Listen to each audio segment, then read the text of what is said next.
చాలా కాలం క్రితం భూమి చిన్నప్పుడు దేవతలు మరియు రాక్షసులు ఒకరితో ఒకరు పోరాడారు. గందరగోళం రాజ్యమేలింది, చీకటి వ్యాపించింది. బ్రహ్మదేవుడు జ్ఞానవంతుడు అడుగు పెట్టే వరకు విశ్వ సముద్రం నుండి అతను చాలా ఎత్తుగా పైకి లేచాడు. కాలపు గొప్ప పిలుపు యొక్క రహస్యాలను పట్టుకున్నాడు. తన చేతి తరంగంతో ఒక చక్రం ప్రారంభమైంది. ఒక నూతన సంవత్సరం పుట్టింది, ఒక దైవిక ప్రణాళిక. స్వర్గాలు సంతోషించాయి, సూర్యుడు ప్రకాశవంతంగా ప్రకాశించాడు, నక్షత్రాలు గుసగుసలాడాయి. ఇది ఉగాది రాత్రి, ఆశ యొక్క పండుగ, చాలా గొప్ప సమయం, బ్రహ్మ చేతి ద్వారా పునరుద్ధరణ బహుమతి.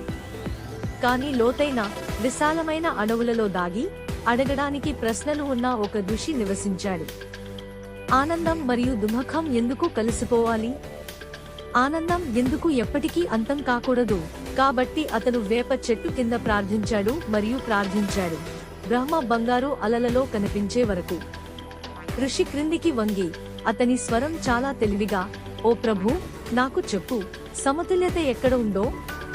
బ్రహ్మ నవ్వి అతనికి ఒక గిన్నె ఇచ్చాడు. రుచులతో నిండి ఉంది, చెప్పలేని కథ. దీని రుచి చూడు నా బిడ్డ, అప్పుడు నువ్వు చూస్తావు, జీవితం ఎప్పుడూ ఒకటి కాదు, ఇది మూడింటి కలయిక. ఆ ఋషి కొరికాడు. బెల్లం చాలా తీయగా ఉంది. ఆ ప్రియమైన వారు కలిసినప్పుడు కలిగే ఆనందం లాంటిది. తరువాత వేప వచ్చింది, చాలా చేదుగా మరియు బలంగా ఉంది. నొప్పి మరియు పోరాటం ఎక్కువ కాలం ఉండవు. మిరపకాయ కాలిపోయింది. చింతపండు అతని ముఖం చిట్లించింది. ఆవేశం మరియు కష్టాలు ఎప్పటికీ మునిగిపోవు. ఉప్పు స్థిరంగా ఉంది. మామిడి కొత్తది, మిమ్మల్ని మోసుకెళ్లే కుటుంబం మరియు కలలవలె. అతని కళ్లలో కన్నీళ్లు. ఋషి, జీవితం ఒక పచ్చడి, ఒక పవిత్రమైన ఆజ్ఞ అని చూశాడు. ఆ రోజు నుండి భూమి అంతటా ఉగాది బ్రహ్మ చేతితో గుర్తించబడింది. రుచుల పండుగ, దైవిక దీవెన, జీవితంలోని ప్రతిదీ కలిసి ఉండాలని గుర్తు చేస్తుంది. ఆనందం మరియు దుఃఖం, పోరాటం మరియు ఉత్సాహం కలిసి గడిచే ప్రతి సంవత్సరాన్ని రూపొందిస్తాయి.